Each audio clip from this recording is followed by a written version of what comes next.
rather than going and building it in Nashville, Tennessee, in Brentwood, in Fort Lauderdale, in Boca, in Miami, in Orlando, in Jacksonville, in Plano, in Prosper. Why would somebody stay in New York if the tax climate, the regulation, the safety, why would someone stay in New York or even go to New York? Well, one reason. So, in this clip, we are going to watch Patrick Bet-David hammer down the Democratic, because people are forgetting that Eric Adams is a Democrat.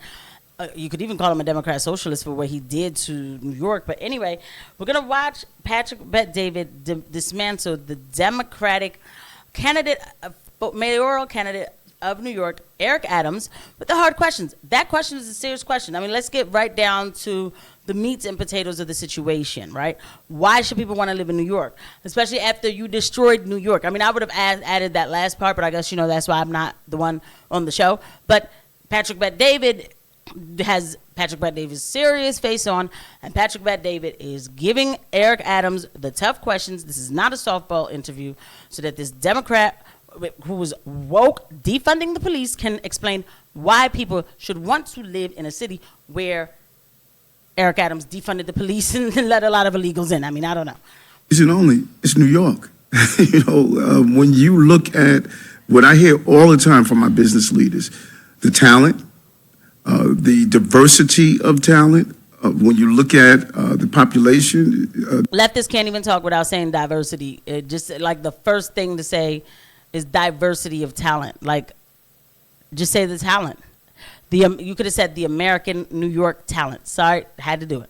New York City is considered the largest Ukrainian population, one of the largest Chinese population, largest Spanish-speaking population, largest Indian population. That diversity of culture also allows you the diversity of creativity. And what you find in New York, one of the best transportation systems to get anywhere in the city, your workers can get anywhere in the city on a small fraction of a cost. You don't need a vehicle. Outside in our outer boroughs, Bronx, Brooklyn, Queens, Staten Island, you can find at home this quality of the schools. Because whenever someone attracts their employees, there's two questions that they ask. How good are the schools? How safe is the community? So when you bring down crime and you have quality schools, you're able to attract that talent. And particularly young people. Their entire life is not sitting at an office desk. Matter of fact, many of them not. They want to have a nightlife. They want to have a place that they could engage. So you already have been mayor of New York for the last, 4 years. You're talking about you brought down crime. No, you didn't. Listen, not to break the fourth wall here, but I used to live in New York, so I have a lot of family in New York. I go back to New York often. Between the mental health patients who aren't getting the kind of help they need and the illegals, New York is not this safe haven, Like, what is he saying? And he's doing a bunch of political talk. So I really hope Patrick Bet-David will go ahead and silence Eric Adams with these lies that Eric Adams is spewing on the PBD podcast. By the way, guys, please don't forget to hit the like and subscribe button and the notification bell. Thank you to every eye that lands on these videos. Age and meet other young people in a very realistic way. So I think it has a lot to do with the attractiveness of the city and all that it happened that it has. Yeah, and by the way, one thing we know for a fact, because right now the candidates that are still in it is Cuomo's still in it, right? He hasn't stepped on it, so he's still in it. Mamdani's still in it.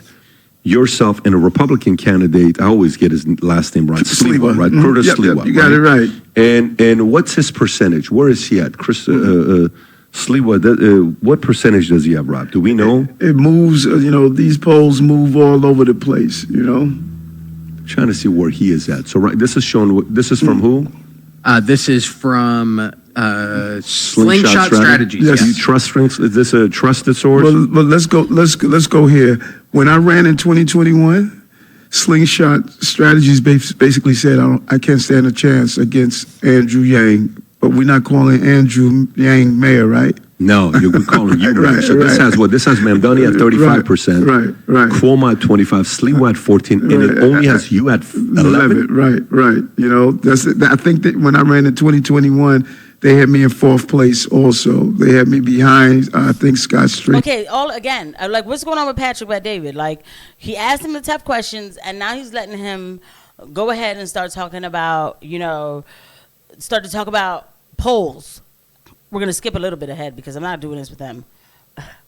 Is going to be a combination of registering new voters, which is crucial to this race, and that's what Madani did. He was successful in registering new voters, and for the first time telling my story. I haven't started I'm just starting campaigning, and once I'm able to tell my story, communicate with voters in an authentic way, we know on Victory Day, the only poll that matters is the poll that said you won.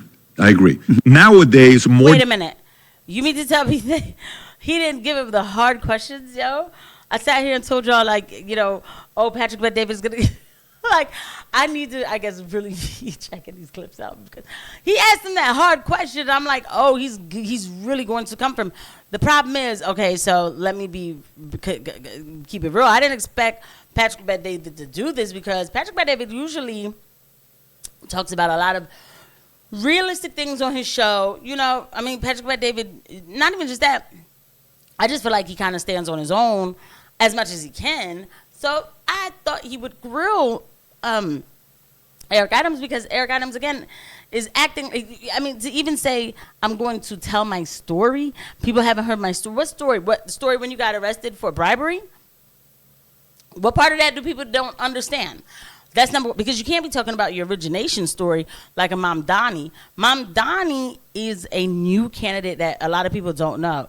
He's not been the mayor of New York at this current moment. Hello?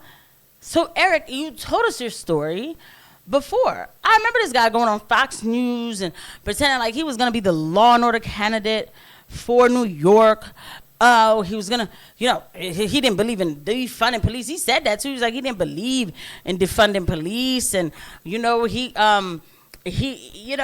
all of this, we got to be common sense. And the next thing you know, he was defunding the police, shutting down schools for illegals to come into the schools and sleep in them, and just allowing a bunch of people to come in. And I know he started to complain a little bit.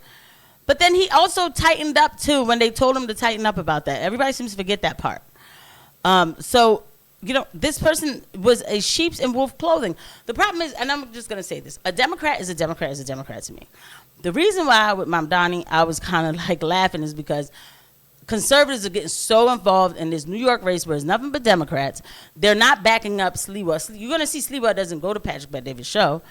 And because of Mamdani, who they're saying is so socialist and he wants to take from, the rich and give it to the poor, and he's into trans and identity politics. But the thing is, they literally just had, they're not even involved.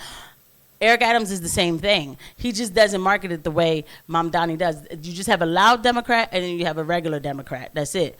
But a Democrat is a Democrat is a Democrat.